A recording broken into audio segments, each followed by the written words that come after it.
Kyle Larson wins a controversial Brickyard 400, and the Olympics are almost here. Do we need to worry about Team USA? The MLB trade deadline is just around the corner, and the boys break down some rumors that are already heating up. And to cap it all off, we continue our series previewing the upcoming NFL season, looking at the NFC West. All that and more on the Norse Benchwarmers Podcast. Welcome back to another episode of the Norse Benchwarmers Podcast. I am your host, Colton Smith, here joined by producer Josh Northcutt and co-host Ben Miller, and of course, our director, Garrett Jordan. Fellas, how was our week last week? Josh, I know you took a little vacation, as the viewers can see. Yeah, I got a little sun over the weekend. Went down to Jacksonville with some buddies and drank a lot of beers and sat by the water all weekend, just relaxed. It was a nice little getaway. Oh, yeah. Yeah, for myself, pretty much just worked and just finishing up our projects for study abroad and watched a little bit of racing here and there. So, yeah, overall, good weekend. Garrett? Yeah, pretty much just worked on my project. Unlike Ben, I did not watch racing. I watched baseball, and I'm very disappointed right now. We'll talk about it later. Of course. We got a whole segment for baseball today. Yep. Giving a full segment for the first time in a while. But, the only thing of note I did over the last week was started my third season at Purdue. Started the season knocking off Michigan on the road. Pretty tough game there. And Not actually, realistic. It was actually pretty Not easy. realistic. Not realistic. Could never happen in real life, I'll tell you that. We'll see one day. I agree. One day when I become the real coach. But the best part, I have to say it, last night, Garrett is my witness, and I have a picture of it. I defeated number 2 Penn State at Penn State in overtime, 52-51. Nobody cares, but I had to let everybody know. I'm glad you understand. Nobody cares. Oh, man, you are the definition of all these TikTok trends right now. Hey. You think you're the real life. You know what's really going to be bad? When Purdue sucks in football for real, and you're just like, this is Dude, they sucked so long, I'm just used to it. That's why I have to rebuild Purdue, so they don't suck somewhere. I mean, they just haven't been the same team since Brom left for Louisville. You know Absolutely. what I mean? That's like that dude's leadership is the key to that program. Yeah, they were on an upward trajectory until he left, and now we're just in the shitter. But anyways, moving on to something maybe some people care about here.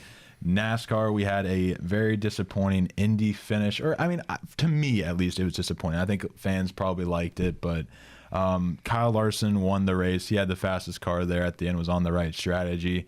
But when I say disappointing, we had an amazing finish lined up there at the end where we had Brad Keselowski, who would somehow still had fuel, had a very, that was just a very Brad Keselowski thing to do at this stage.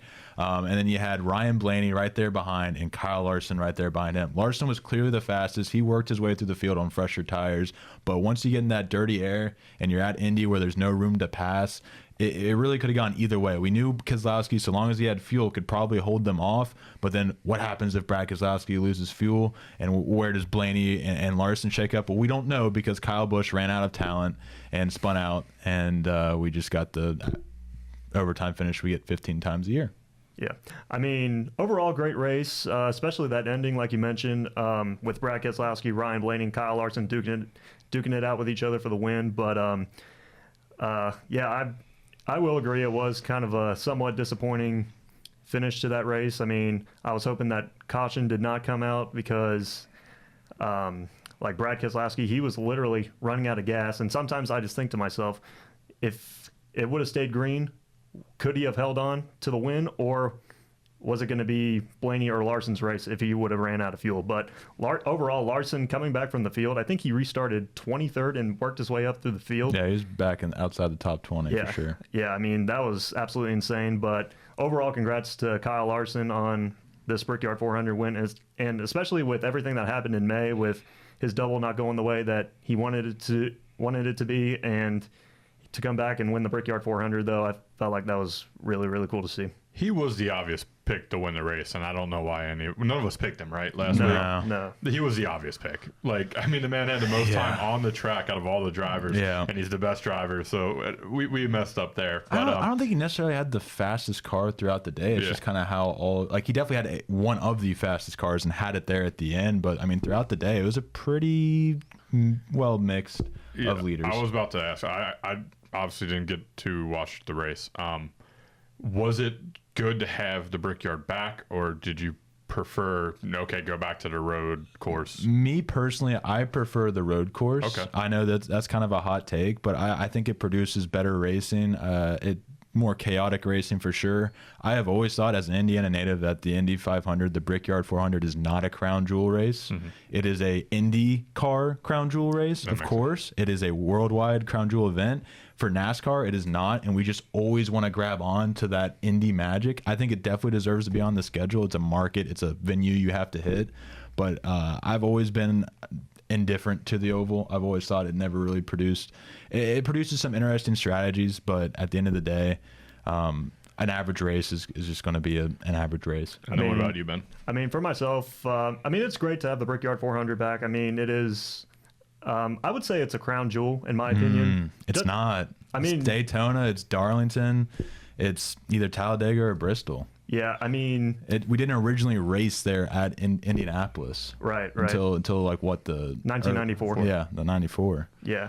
But, like I said, it's great to have the oval back, but just like you, I kind of prefer the road course over the oval because I feel like the road course just brings so much more good racing. Yeah. And we see a lot. It's hard to pass, and we're on this big track, but it's such a narrow track where you can pass, but it just takes a lot of effort, and with that dirty air, it's just not fun. But after when they took a break from the oval after the 2020 season, though, they went on to the road course, and the last couple of years when we've seen them on the road course, it's produced a lot of great racing.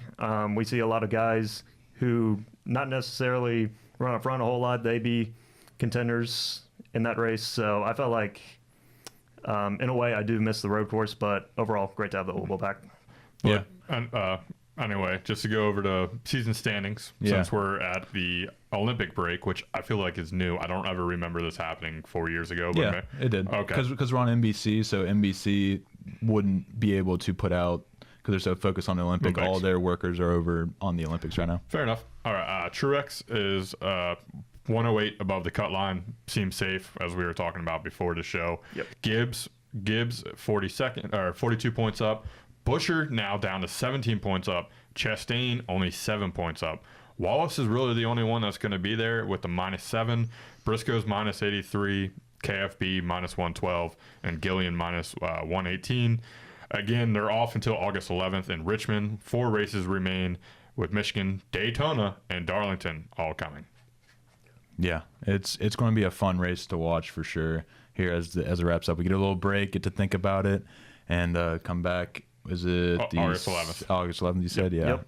Richmond. So let's move on. You mentioned the Olympics there a little bit. Let's talk about Team USA, because Team USA has been having an interesting go. Last night they beat Germany, but struggled against Germany. I understand that Germany is definitely a good team, but South Sudan only beat them by 1. They were down 10 points at half, or double digits at half, and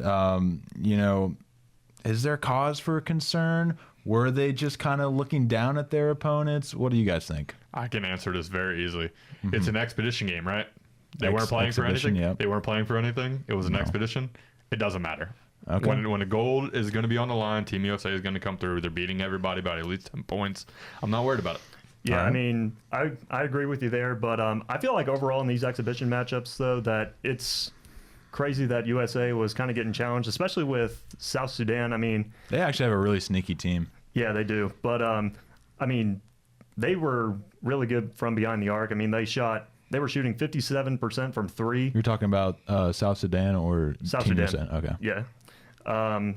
Yeah. They had they were up 58 to 54, or 58 to 44, excuse me. USA, they were 1 for 12 from 3. So, yeah, overall, I just felt like that game was just so interesting to look back on. it's still one of those things. Like I said, it's an expedition game. These guys aren't out there trying their hardest. They're getting warm up. They're getting their shots. They're working their chemistry. But I don't think they're stressing it. It's and for South Sudan, it's like the biggest game of correct, exactly, right, and they could have. LeBron's gonna LeBron. He's not letting us down. The Avengers are gonna get the revenge. They're gonna take the gold home. I'm not even worried about it. Yeah, sleep easy. Kiss it, Noah Lyles. Yeah, don't even worry about it, America. If anything, the one we should be talking about is the WNBA All Stars. Yeah, that's a good Team point USA. to bring up. I'm just saying. Who was the one who had 34 in the second half? I don't know how to pronounce her last name. I can't pronounce her last name. I know who you're talking about. I don't know it either. I want to say it's Owagale or something like that. Yeah. But she was so upset that she got left off the team. Like, she basically said, "I'm taking over," and she drops 34. That's the team we could talk about. But again, the women's basketball team, they're still Team USA. We dominate basketball. I'm not worried about it. Yeah.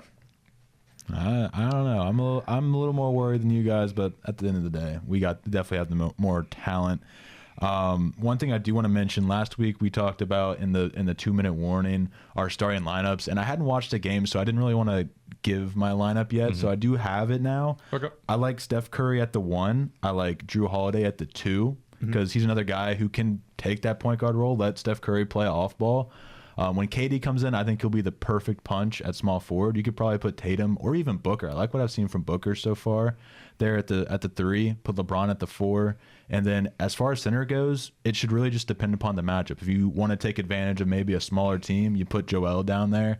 If you want to space the floor, you put Bam out there. And AD can really fit in anywhere. I think Joel Embiid has kind of played a little I haven't liked what I've seen from him so far. There's different rules, right, in the Olympics. Yeah, and I think he's struggling to like. People are saying he's struggling to adapt to it. Yeah, it doesn't help the big man. I don't know the rules, which is interesting because he's a foreign player. Correct. So that was just one thing that I've heard brought up. So I'm just like, it's okay. But I just it's Team USA. LeBron ain't gonna let us down. This is his last Olympics, most likely. They're taking the gold home. Yeah, I mean, just like you, I'm not really concerned at all. I mean, just going through these exhibition games, it really wasn't the prettiest out of Team USA, but I feel like this is going to motivate them to show what they can do in Paris to take home the gold. So overall, I'm not really worried at all. Well, we know KD's seeing all the hate on Twitter, so he's probably letting Team USA know. Yeah, but he's probably giving some own hate to himself too, right? That's his thing. Yeah. But we'll have to talk a lot more about the Olympics next week. They'll be started by then, but we definitely have some stuff we want to highlight. But we are going to go ahead and move on to our winner's circle this week, and I am staying in the theme of the Olympics, as I have Carlik Jones, a guard for South Sudan, as my winner this week, as he put up a triple-double against Team USA, 15 points, 10 boards, 10 assists, at the height of 6 foot. And he actually went to Aiken High School here in Cincinnati, and he averaged 22.3 points per game, along with 6 assists his senior year. He went to college at Radford for 3 years, transferred to Louisville for his senior year in 2021, went undrafted, but won G League MVP in 2023. He was rewarded with a contract to the Zhejiang Golden Bulls over in China. And he's been overlooked his entire career because of his size, but anywhere he's gone, he's produced. And I really hope they have until Thursday to pick him up, but I hope a team takes a chance on him and gets him a spot. For myself, just like what we talked about, Kyle Larson winning the Brickyard 400. Like I mentioned, with everything that happened back in May, and him come back in a stock car in Indianapolis to get the win, Kyle Larson. For me, it's going to be a little bit of personal, not story or whatever, but I'm going to give it to the Bengal Gyms before the Roar tailgate. They went out and they got 3,000 Bengals fans over on Newport on the Levee this past weekend. Wow. Held a huge Bengals event, brought back some of the alumni, and it was just very impressive. And they raised over, I want to say, $50,000 for local charities. Great event that they held. I'm hoping they'll hold it again. Again, a tailgate that I enjoy and take part in. So props to them being able to do what they did. Absolutely. He also won a celebrity game. Oh, did he win the celebrity game? Yeah, he didn't play, but he was on the it was at the Y'alls. I worked the Y'alls celebrity game, and he was on the I guess he's like a coach or something for the Bengals team. So yeah, this is pretty cool seeing him down there. Garrett? All right, gentlemen. My nominee for the winner's circle this week is none other than Xander Schauffele of the PGA Tour. He won. You try not to pick a winner. That's a golf winner challenge impossible. No, it's tough, man. I want to highlight golf. No, you got to. Definitely. He won the Open yesterday, his second major victory and second this year after not winning a major this year in his career. After not winning a major in his career prior to this year, he shot a 65 in the final round, surging past third-round leader Billy Horschel to finish with a 9 under and won by 3 strokes. I personally am glad to see Xander getting these big wins, and I'm sure he's happy too. And I hope he keeps winning because he's just a really good person, and he's a really good image for the sport, I think. Yeah, it's actually now become a fun debate. Who's had the better year, X or Scotty? Because Scotty obviously went on that tear that we talked about, and I believe it was actually your guy as well. But, right. I mean, X now has won 2 of the 4. I'll take the majors. No, Scotty has never been my guy. I don't know where you got that information from. No. You brought him up as one of the winners of the week. Oh, yeah. I talked about him. Okay, gotcha. Yeah, that's all. I don't say he was your guy. No. Schauffele's my guy. I like Schauffele. That's fair. X going to give it to you. You like saying Scotty's name, though. Scotty Scheffler. Scotty Scheffler. It's a fun name to say. But moving on to MLB, it's time. We're getting to the trade deadline. Things are about to happen. Let's take a look at the standings so far, and then we'll talk about our beautiful team. Starting with the American League, we have in the East, Baltimore is up 2 games on the Yanks. Do you have an update? I don't think I updated this to today. I don't. I can pull it up real fast. If you don't mind pulling that up. I realized I didn't go back and change this. I made it up. You got them? Go right ahead, Ben. All right. You said American League first? Yeah, go with the American League and then just down. All right. So Baltimore Orioles lead with a 60-39 overall record. The Cleveland Guardians lead 59-40. 59 and 40, excuse me. That's a lot of home runs. Houston Astros 52 and how did that 48. happen? I know. That is absolutely Garrett. He already knew.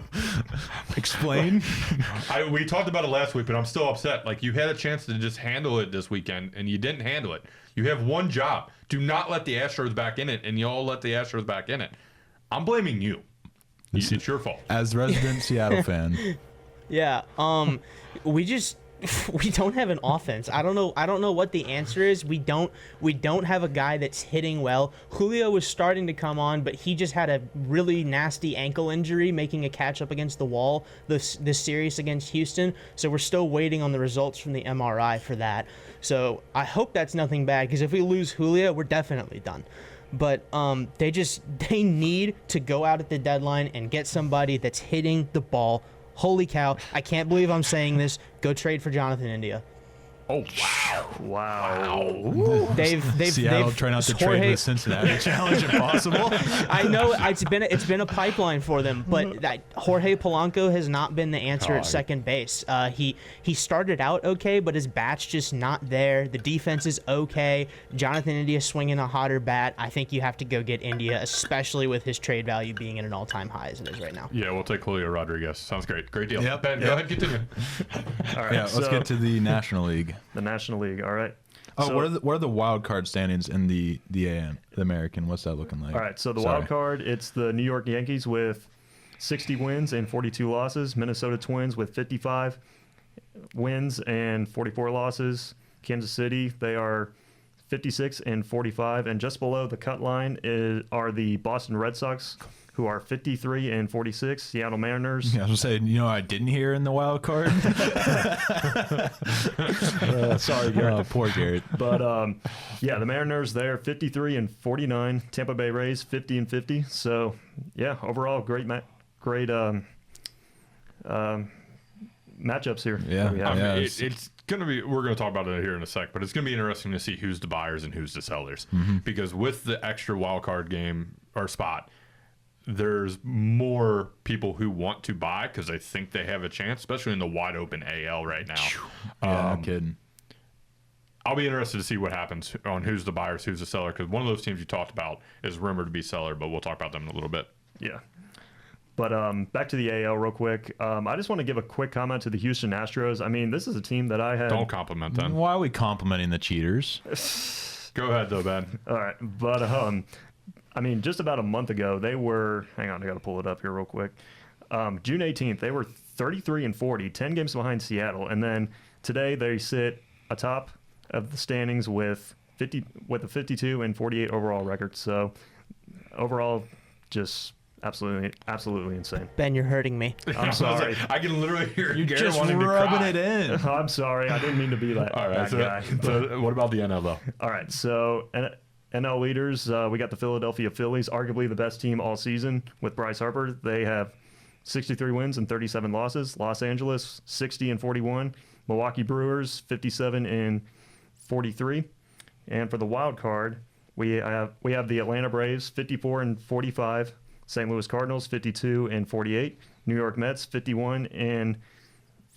And just below the cut line, we got the Pittsburgh Pirates, 51-49. Padres, 52-50. Arizona Diamondbacks, 51-50. Chicago Cubs, 49-53. And the Reds, 48-53. So that last spot for that last wild card is getting pretty tight between these teams. So Yeah. it'll be interesting to see what's going to happen in these last 2 months of regular season ball. I would add in there the Nationals, who we have given rebirth to their wild card No, they're hopes. done. They're done.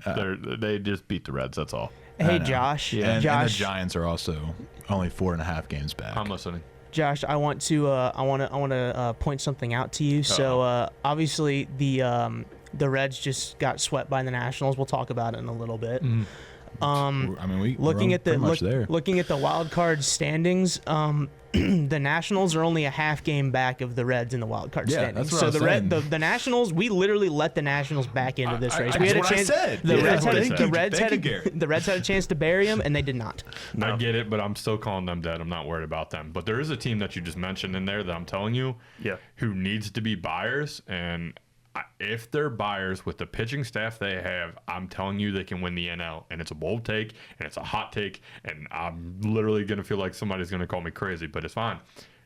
The Pittsburgh Pirates, if they go out and they make this trade that there's rumors of Luis Robert going to Pittsburgh, you add that bat to that lineup, you got the rotation of Skeens, Jones, and Keller. Because in a 7-game series, it's 3 pitchers. That's all it is. There's not many better in baseball with those 3 lined up together. The youth might hurt them a little bit, but the window's there for the Reds. Not this year, but I'm talking about with the way they're building things. But boys, the Pirates aren't going anywhere. They're going to be a problem for the next few years. Oh, yeah. Definitely, especially with Schemes on the mound. He's the best pitcher in baseball. Oh, definitely, without a doubt. The Skeens, Jones, Miller, three-man punch at the top of that rotation for the Pirates. That's brutal. Oh, and also the Pirates GM came out and said they're buying. So yeah, it must be nice to have that. yeah, I would love to know direction, eh? I would love to know what that feels like. Yeah, it's been a very long time since we felt something like that. But yeah, no, Luis Roberts, and then the real rumor. I mean, if they go after Garrett Crochet also to boost that pitching staff too even more, dude, I'll give up. I think a bigger fish is going to get Crochet before the Pirates There's do. a team that wears blue. I know, I'm well aware. I've heard a lot of rumors to the Orioles. I've heard that too. Yeah, so, alrighty. Since we talked about that and we brought up the Reds, anybody want to rip the Band-Aid off and talk about this weekend, even though we kind of already did? Yep. So the Reds, before the All-Star break, they were sitting 47-50, 3 games out of a wild card spot. So, Coming off 2 series wins, or was it 3? I think it was. Was it? No, it was 2 because they lost to the Tigers. Then they went and beat them. So yeah, two series wins in a row. Yeah. So I mean, great momentum at the end of the first half of the season. But, Jesus came onto the team. Yeah. But unfortunately, I was hoping that they would finally take that step. And I was saying to myself, they are going to eventually get back above the 500 mark to be a wild card threat. But unfortunately, in Washington, it did not happen as we got swept. But going back to these games right here, in Game 1, the Reds, they were up 1-0, but eventually the Nets win it 8-5. And Game 2, they were up 3-2. But the Nats, they won 5-4, and another one-run loss. And this season, they are 8-19 in one-run games, tied second fewest in the major leagues this year. That's the difference of last year and this year. Because I remember last year they were a really good one-run Yeah, team. I think they were tied with the Orioles for the best one-run record in MLB. So I mean, you win even half those games that you lost. You're looking at basically 11. You're looking at. I mean, 12. they're a 500 team right now. If they've won even half of the games that they So lost. you're looking at 12 or 13 wins there. It's frustrating. It doesn't make sense, but it's lack of timely hitting. I mean, that's especially with last year they had 34 one-run wins, I believe. Okay. Yeah, they were on top, but that's just another thing that's been frustrating about this year. I mean, talent's there, but we just got to clean all this stuff up. But quick note on the Brave series, the Reds won 4-1 last night. Because Reds. Because Hunter Green. Hunter Green. Dude, oh my Lord. He's so good. I mean, it's nice seeing him finally turning that pitcher everyone says he is. Oh, definitely, for sure. I mean, dude's finally getting the credit that he deserves. But last night he had 7 strikeouts, and just going into the offense right here, Ellie De La Cruz with 2 hits, Candyman with 2 hits, Fairchild 1 hit. So, and an interesting stat that I wanted to share with you guys, Lance McAllister put this out on Twitter yesterday. The Reds are 12-6 versus the Dodgers, Phillies, Braves, and Yankees. So you keep adding really good teams to that, and the record doesn't get any worse. Yeah. It only keeps getting better, and that's what makes this damn team so frustrating. I know. Don't pull a gasket over there, I mean, Josh. I feel your pain, man. But like I mentioned, this team, we got the talent. We dealt with injuries all year. We just need to learn to put all the pieces together, and then we can be a wild card threat, because they can beat really good teams. So it's just overall, it's just frustrating with that roller coaster season that we've been talking about the last couple of weeks. So, man, we just got to get it together. This is not a fun ride. I want off the damn ride. I want to off the ride. I want to point this out. I was looking at the standings, and this jumped out to me. The Reds have a positive 34 run differential. They have the best run differential for a team with a losing record by a long shot. Yep. It's those one-run games that are just absolutely brutalizing. I want to them. say, and you'd be able to look it up quicker. I want to say they're actually the only team with a losing record with a plus differential. Wouldn't surprise me. But as I will check on that. As you're pulling it up, I do want to just bring up a fact that a few months back we also talked about the hot seat of David Bell when they were going through the really struggling times, and a certain individual to the left of me decided to say that it was time to move on from David Bell. I've been saying it for years. Fun fact. So found this. The Reds under David Bell and Nick Krall in the second half of each season. 2019, they went 34-41. 2020, we're not going to talk about. Doesn't count. There's an asterisk because it's 2020 and everything that happened there. 2021, they went 35-37. They missed the playoffs by 7 games, and in September they went 11-15. In 2022, they went 28-43. In 2023, they went 32-39, missed the playoffs 2 games, 10-17 in August, 13-13 in September. They're 129-160 in the second half under David Bell. So we're heading into that second half here, and they're 1-3. Yep. I'm just gonna say this now: if they don't finish above 500, he's got to go. Yep. It's now do or die for David Bell. I mean, I've been saying that I don't necessarily want to give up on David Bell, because we've had moments there where we can actually compete for a wild card, but these stats are hard to argue, man. I understand, but I mean, just looking based off those stats that you just read off to us, though, I 100% agree. Like, if they need to have a good second half of the season, or else we need to figure out who our next manager is going to be. I know that manager. Who? It's going to be Aaron Boone. That's what everyone says. Is that a real thing? Aaron Boone is getting fired by the Yankees the way they're going. They're going to miss the playoffs if they don't turn things on. Dude, they are bad. And Aaron Boone... Aren't they missing, you know how you solve the problem with fans being upset about things? You bring home one of the most favorite Reds of all time. This is true. Nobody dislikes Aaron Boone. Yeah.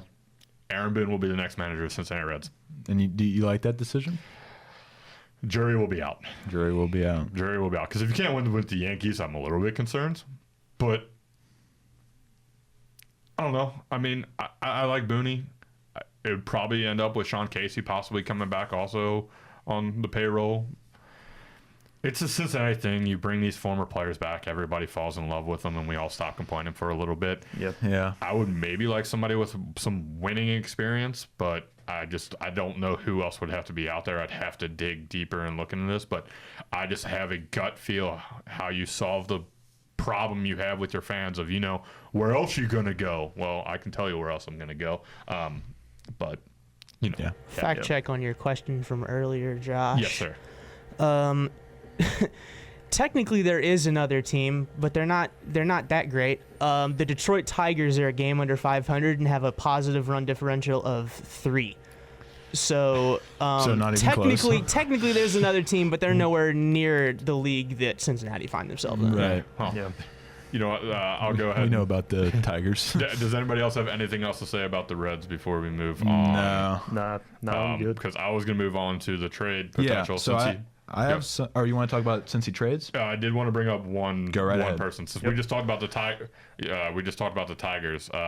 There's an individual who's arguably their best pitcher in Tariq Skubal. Garrett, have you seen there's talks of him going to Baltimore? I saw that. I saw it. I don't see it happening because I think the Tigers like what they have. They have a really young core, and Skubal's going to be like the spearhead for that core. So I don't see Skubal being moved. Yeah, the number one player being talked trade, according to MLB trade rumors, which I always am on around this time, is Jack Flaherty, which would also be a good move. The Orioles are going to be buyers. They're going to go out and they're going to get themselves another arm. It's just a matter of who it is. So. Yeah, no, I definitely see them trading Jack Flaherty before they trade Skubal. Would you trade him, though, for Holiday, which is the rumor according to MLB Network? Flaherty for Holiday. You'd have to throw in a couple more guys. Yeah, Kerstad was the other guy. So basically, wait, the Orioles would throw in another guy? Yeah. That's a lot of prospect value for Jack Flaherty. I don't know. It's Flaherty and one of the bullpen guys, like Foley or whatever. I heard a similar rumor, but instead of going after Jack Flaherty, going after Garrett Crochet, and then sending Holiday and then Kjerstad for Garrett Crochet. I'm definitely not giving up those two for Crochet. No chance. Really? You don't think so? No chance. Okay.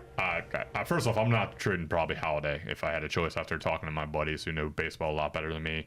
Holiday is the number one prospect for a reason, so you better be getting an absolute ace. So, Colton, I know you had a few other offers or ideas or rumors out there. Yeah. So I got a couple rumors. Let me know if you're buying or selling these rumors. The first one I have here is Eric Fetty.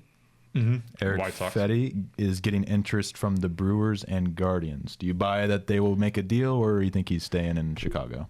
White Sox are definitely going to trade. I can tell you that absolutely right now. They're just the worst team with absolutely no talent when it comes to prospects. If I had to pick two of those teams, I think it would be the Brewers because they definitely need to fix the rotation. But please, God, no. Please, God. No, do not send another pitching prospect to Milwaukee. They will turn him into a stud. Please don't. Please don't. But I will say the Guardians. I mean, I talk about a lot about the Orioles because they are my pick to win the AL East or AL. But the Guardians, if they can get another arm, I mean, watch out. There's people who want Trevor Bauer to come back, but that's a different story. Hey, record watch. Baltimore 60-39, Cleveland 59-40. Yeah, so I mean, they're right there. A game, 2 games back, I think. I don't know how to do that math in my head. You're good. Yeah. So the only other one I had was Jazz Chisholm is apparently getting some nods from the Pirates. I mean, to be honest with you, I don't really know a whole lot about that guy, but I mean, if he can be a great addition, hopefully they'll make it work for sure. I wouldn't say hopefully they make it work. Yeah, hopefully not. That would be my fallback plan if I can't get Luis Roberts. But if I'm Pittsburgh, I'm going all in and I'm trying to get Luis Robert. But Jazz is up and down. There's some questions about his locker room stuff, which I'm not sure if Garrett. I know Garrett's bigger into baseball than me, so he may know a little bit more about that. But I mean, outside, Jazz would be a nice move. I wouldn't absolutely hate it. So there's definitely some things optics-wise to not like about Jazz Chisholm. He has a very big social media presence for sure, and it sort of gives off that vibe that like he doesn't care about baseball as much. Which I mean, he was on the cover of MLB The Show. Right. No, he had a really big like popularity spike, and I think that kind of like inflated his ego a little bit. Yeah. Sorry, shots fired, but yeah. I've seen the rumor to the Pirates. I saw a rumor to the Reds. Maybe if the Reds don't absolutely bungle up these next 2 weeks, which it looks like they're going to. Bungle. I've seen Jazz Chisholm to the Dodgers, which it's a fit. It's a fit for sure. I don't want to see it happen because that means the Dodgers are probably just going to win the whole damn thing. Well, since you brought up the Dodgers, I mean, I hate to be this guy, but even if they don't make a move, guess what, guys? They got Tyler Glasnow back, who's one of the best pitchers in baseball. They're getting Kershaw back, who is also one of the best pitchers in baseball when healthy. And Mookie Betts is only about a month away. So a team that doesn't need to make a move but may make a move. I hate the Dodgers so much. Yeah. I want to talk about one last thing before we leave because this guy has kind of been like rumored for a while, but with the team's recent success, I don't know. Pete Alonso in the New York Mets. What are they going to do with him? Are they going to keep him after this hot streak, or are they going to try to move him? I don't think you can move the polar bear. I just think he means too much to that fan base. Maybe if there's a team out there who would be an absolute buyer, but you're going to have to sell a lot to get rid of Pete Alonso. Ben, you got anything on that, or? I actually wanted to talk about a trade. Okay. So the New York Mets, or this is possibility the Reds might get Alex Ramirez. How do we feel about that? Alex Ramirez. Who's he put for? I don't know. It's the name. Mets. Is he a prospect or what's the trade? Does it say? That name's not in my book. Yeah. Did they say what the trade would be, or was it just Alex Ramirez was like rumored? I mean, basically for the Reds outfield help. Yeah, I'll be completely honest. I know nothing about that guy, so I'm assuming he's a prospect. So yeah, I mean, I don't know too much about this guy either, but after doing research last night, I was hearing some stuff that he might be a great addition for the Reds outfield, who's been struggling this year. I mean, with TJ Friedel being limited due to his injuries and Will Benson not having the best years. So I mean, who knows with everything going on, Ramirez, he might be a great addition to that squad. I mean, this year he's hitting .232. He had a breakout year in 2022 with 11 home runs and 21 stolen bases. So he's been playing in the MLB?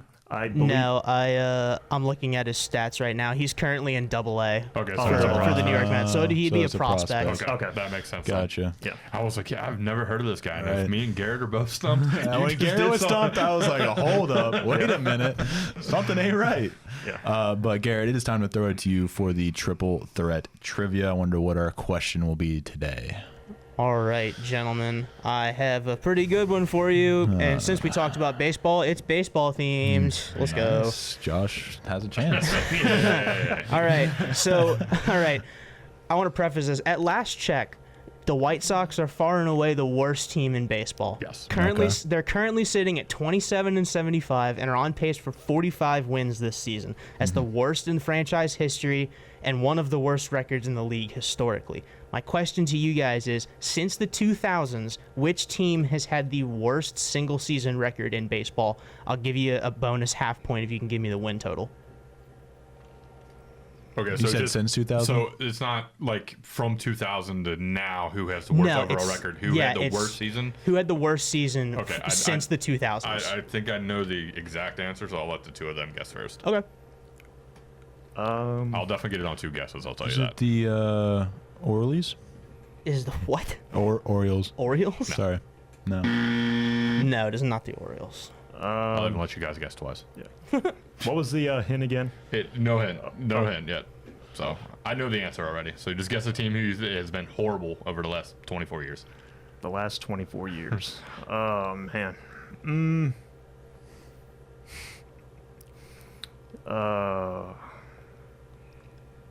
Yankees. That ain't it. I don't care. No, the Yankees are not it. Cole, do you want to get another guess before I think I know the answer for sure? I feel like the Twins had a couple bad years. Nope. No. Right division, no. No, the Twins are not it. It's the Detroit Tigers. Ooh, yeah, that's a good one. It is indeed the Detroit Tigers. Can you tell me the win total? I want to say 47, but I don't think that's right. But was it in 2004 or 2014? Or am I off on those numbers too? It was in 2003. And they had a record of 43-119. That's pretty bad. Oh, no, that team was horrible.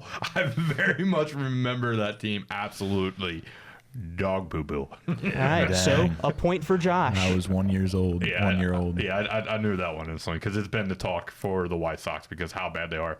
Because it's just one of those things they have even no, like I said earlier, and I hate to reiterate, but they have no prospects to like believe in, and their two best players are trying to trade.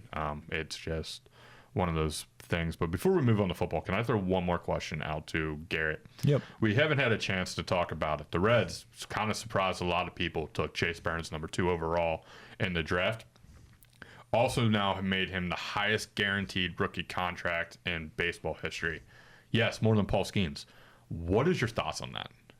I don't like giving guaranteed money to rookies. Well, baseball's always guaranteed. It's just the most guaranteed money. That's they must see something that they like. I haven't seen too much footage of him. From the little that I've seen, he looks good. Is he Paul Skeens good? I don't know about that. There's nobody's Paul Skeens good. Yeah, it's a head scratcher for sure. But I mean, that's par for the course for this organization. You're not wrong. And I will make the bold statement though, he will be on the opening day roster next year. Week 1, as long as they're not doing the bull crap where they're keeping him down there so the contract doesn't start because baseball's got those weird rules. Right. Him and Rhett Lauder, who was the pick the year before, will be the number 4, number 5 pitcher in the Reds rotation. I'm excited to see a little bit of Rhett Lauder in spring training. Yeah, what was that? So I'm not saying too much. No, Rhett Lauder is going to be good as well. He was a nice fallback plan behind Paul Skeens. The Reds pitching should be good for years to come if they can stay healthy. But the key is definitely got to stay healthy. That's been the question mark the last couple of years. So hopefully they figure that out. But it is time to get to our NFL preview. Upcoming season, we are on the number 5 division. We have the NFC West: Arizona, Seattle, Los Angeles, and San Francisco. I feel like this is kind of a sleeper division. We all know the Niners are going to be at the top, but I think Seattle and more specifically Los Angeles, the Rams, they have the potential to make pretty deep runs. And what the hell is going on in Arizona? That's all I have to say about them. We can quickly go through them though. They were 4-13 for the second year in a row last season, and besides the fluke year in 2021, they have been at or below 500 for nearly a decade now. There's a lot of Kyler Murray hatred over here in this room, so I don't know if you'll have anything to say today. He's a toddler. I'm going to go on record saying that when this guy is healthy, he is a top 15 quarterback in the NFL. I don't think he agrees, but I'll say it, and we'll see it this year. Marvin Harrison Jr. was their number 4 overall pick, their big get this year. And he will quickly become Murray's go-to guy, and I think will win Offensive Rookie of the Year. There's debates to be had there, but I think he will definitely be in the running for it for sure. And Darius Robinson at number 27 out of Missouri. He added some talent onto the defense, which is lacking it and is the main issue with this team. And outside of that, they didn't really make any key additions in the offseason. Sean Murphy-Bunting's a pretty good player. Jonah Williams. LOL. And Mac Wilson. I mean, I'm just naming names at this point that they did pick up. So, I mean, the problem in this team lies in their defense and their ability to stop teams. But I think Kyler Murray, Marvin Harrison Jr., and a decent receiving core around him could potentially be a good offense that could challenge some teams. Yeah, I mean, if Kyler Murray is healthy, like you mentioned, though, I feel like he can be a top 15 quarterback, and especially with Marvin Harrison Jr. coming in, arguably the best wide receiver in the draft, and potentially has potential to win Offensive Rookie of the Year. But I feel like this is a great pickup for the Arizona Cardinals because they didn't really have a reliable player at wide receiver. I mean, with Hollywood Brown and Rondale Moore, I mean, both good players, though, but unfortunately it just didn't work out. But I feel like the Cardinals, they just need to throw the football a little bit more. And if with Marvin Harrison Jr. on your squad, that's the thing that they got to do. I mean, last year they ranked 26th in passing. So I feel like with this offense, with Kyler Murray, hopefully healthy here for the full season. Oh, for sure. With Marvin Harrison and a couple of other receivers, who knows? They can probably turn it around. So looking forward to seeing it. Josh, do you have anything nice to say? No. Okay, let's move on. No, I want to say one thing. I just want to know the over-under Desmond Ritter starting 5 games. That's all I want to know. It is far under. Far under, sir. Yeah, Kyler Murray stays healthy for a year, so will Joe Burrow. Why'd you have to bring that bad juju on Burrow? Anyways, let's just go ahead and move on to the Seattle Seahawks. We're a little short on time here today. We went 9-8 and have only had one losing season in 2021 since the year 2012. Ben, you're taking that team. What do you got? Yeah, so new coaching hired this year, Mike McDaniel, and they also bring in Ryan Grubb. So should have ran it. Should have ran it. But I was waiting for it. You can't say that. Should have ran it. Should have ran it. You're talking Super Bowl, right? Yeah, of course. What else? What else could we be talking about? All right. So the Seahawks, they added linebacker Jerome Baker, linebacker Terrell Dodson, center Nick Harris, Christian Haynes, Sam Howell, Rashawn Jenkins, Brian Murphy. The second in the draft, Lincoln Tomlinson and Michael Jarrell. And the couple players that they lost are Jamal Adams, Jordan Brooks, Devin Bush, and Bobby Wagner. So improving the defense, I feel like, is going to be one of the biggest factors this upcoming season for the Seahawks. I mean, last year they ranked 31st in rush defense, and I feel like with Brian Murphy coming in, I feel like he's going to help improve that poor run defense. And they also bring in linebacker Terrell Dodson, who had a great season last season in Baltimore. Or not in Baltimore, Buffalo, excuse me. He could potentially fit into Mike McDaniel's defensive scheme. And when Mike McDonald's was at Baltimore, he was a key factor to Baltimore's defense. So as they were a top tier defense. So overall, I'm just excited to see what these guys have in store. And we also know that Geno Smith, he's got great weapons around him with DK Metcalf, Tyler Lockett, and Jackson Smith. So the key is, will that offensive line hold up so that Geno Smith can throw to those main targets is the main question. Yeah, they're going to be starting probably a 5th-round pick who played one game last season, Oluwatimi. Yeah. And, yeah, I mean, if you look at this team, you said it, they got the skill position players. Yeah. They got great players. But once you venture outside of that, there's some cracks that form, like the O-line. The defense was the worst part last year. Like you said, they ranked 31st in EPA and dead last in the run game. Yep. This is why they picked up Byron Murphy to fill that hole. Damn you. For real.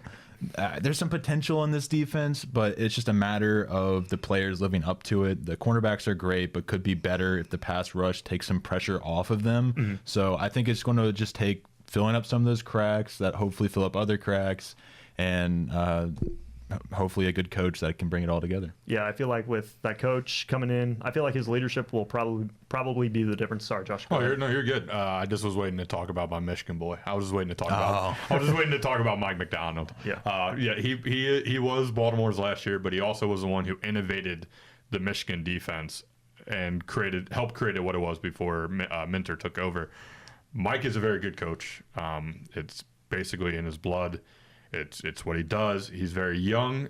So they're going to go through some growing pains, and I'll have a hot take later on that. But I like Seattle's chances if Geno Smith can do something that I don't think he can do, though, is take the step forward. I've never been a buyer of Geno. I still am not a buyer of Geno. I think he's just mediocre, and you're probably looking at a possible mediocre-like team. Yeah.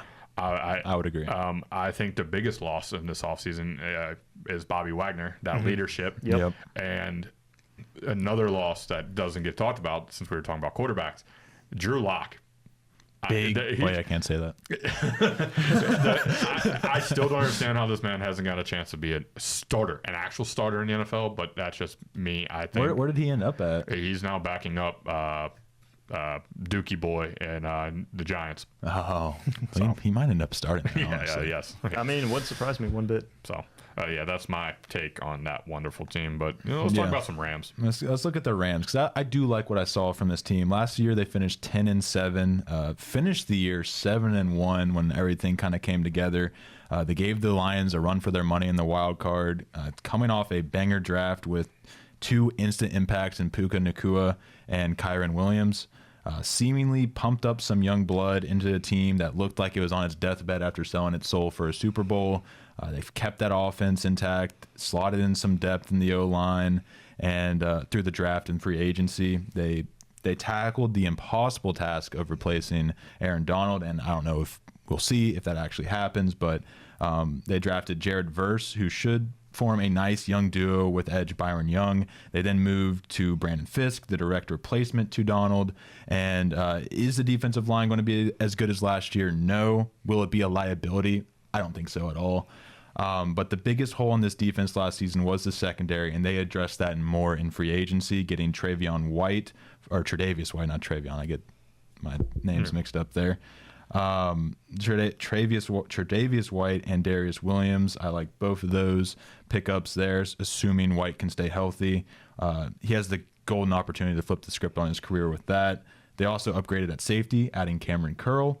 This team has the best coach in the league, a top 10 quarterback, 2 dogs at wide receiver. You said league. Conference, yes. League, no. Best coach in the league is Andy Reid. Second best coach in the league. Okay. 2 dogs at wide receiver. Just want to make sure we haven't lost track of things here. A young running back that has set a very high floor for his production last season. Improved on an already solid offensive line. Addressed their biggest need in the secondary with a proven veteran talent. Why aren't we talking about them as dark horse Super Bowl contenders? Because Matthew Stafford needs to be healthy. Yep. I mean, that's all it literally is. Matthew Stafford's got to be healthy, and he's got to not be. Matthew Stafford's kind of have a weird off-season, off-record with his whole wife situation. If you don't know about it, you can feel free to look that up. I've heard mumblings. But the biggest pickup in the signing, though, was to get the best college football running back of all time in Blake Corum. But that's just my opinion. Yeah. I mean, just going back to this defense, though, I mean, we all know Best college running back of all time. He won me a national championship. I will love him forever. All right, so we live in a world where Reggie Bush doesn't exist. That's exactly my thought. That's what I thought. So Reggie Bush just died. Okay. Yeah. He never made it to the. All right. Anyways. All right. Ben. So back to this defense, though. Obviously, no Aaron Donald. But I was interested to see how Jared Verse, Brendan Fisk, and a couple others, Kobe Turner and Brian Young, will all develop, taking in that role on the defense. I mean, Kobe Turner and Brian Young, they had both great rookie seasons. Kobe Turner racked up 9 sacks, but I feel like the key to this offense is protecting Stafford a little bit better, so Stafford will have more time to throw those 2 dogs down the field, Cooper Flagg and Puka Nacua. Cooper Kupp. Oh, Cooper Kupp, my bad. Wait, who was the other one? He said Flagg. He said Cooper Flagg. Oh, Cooper Flagg. My bad. He'd be a hell of a wide receiver, though. Yeah. But overall, though, I just feel like that's the biggest key. So if they can do that, I feel like the Rams, they can potentially be a good playoff team in the future. So we'll see what happens. Dark horse Super Bowl contender. Colton's 100% right. They are absolutely Super Bowl contenders as long as... if everything comes to fruition. Correct. Yeah, no, there's no doubt about it. But you know what? Since we're talking about the Super Bowl, let's talk about the team who lost the Super Bowl, and the San Francisco 49ers. They went 12-5 on the year, finished first in the NFC West, lost, as I said, the Super Bowl 25-22 to the Chiefs, had 9 Pro Bowlers last year, 7 All-Pros, and this is the 8th year of the Kyle Shanahan, John Lynch team duo, whatever you want to say, building up the Niners. On paper, this is still the best team in the NFC. Absolutely. You can't argue that. I refuse to argue that. They also have the second best coach in the NFL, but that's a different story. We'll find out this year. Yeah, we'll find out. We'll find out for sure. They kind of had a quiet offseason when it came to additions. Malik Collins, Devondre Campbell, Joshua Dobbs, Leonard Floyd, and Gross Matos to kind of replace the losses of Javon Kinlaw and Chase Young. It's going to be one of those things where their depth at defense of line played a big role. So how the new additions work with it will be very interesting to see. I still have a hard time thinking they're not going to represent the NFC, but I also could see the Rams, like you said, taking a step up, and then 2 teams we'll talk about at a later date that I really, really like. But if you got Kyle Shanahan and you got Christian McCaffrey, you got a chance. Yeah, definitely. Yeah, I think Brock Purdy has a chance to solidify himself as in that top 10 quarterback, or at least that higher rank of quarterback than where people see him. But Yeah, I think as long as this team's still intact, as long as everything works out, they'll definitely be in that NFC Championship. And they don't do this one thing. They don't trade Brandon Ayuk.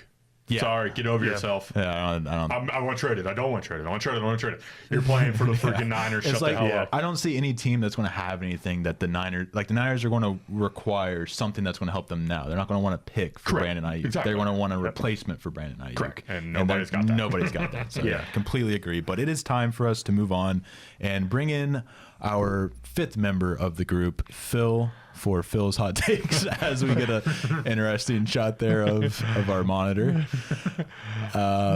So what does Phil have for us today? That was an accident, fellas. Let's go ahead and do Phil's hot takes. No music this week.